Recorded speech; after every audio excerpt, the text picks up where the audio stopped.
হ্যাঁ ফুটি না, এটা এখানকার তরমুজ বলে। এটা তবে দেশে কি বলে জানি না।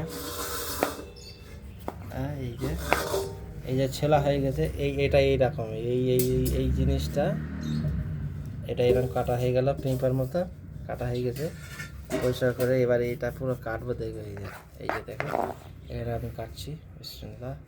এই যে ও একদম পুরো সেম ফুটি টাইপের মতো। আর এখানে তরমুজ কালকে বড় তরমুজ কিনেছিল, ওই দিকে ঘোরা ক্যামেরা এইদিকে ফ্রিজের ভিতরে রাখা ছিল, একদম পুরো তাজা আছে। আমি এই কভারটা নেবো, এই কভারে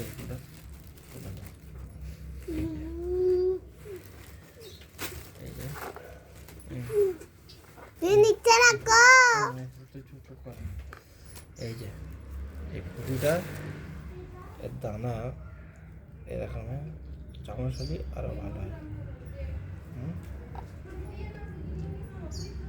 বন্ধ কর দে, বন্ধ কর দে, বন্ধ। হ্যাঁ এই দেখ মিষ্টি, পানিটা খেয়ে দেখে না।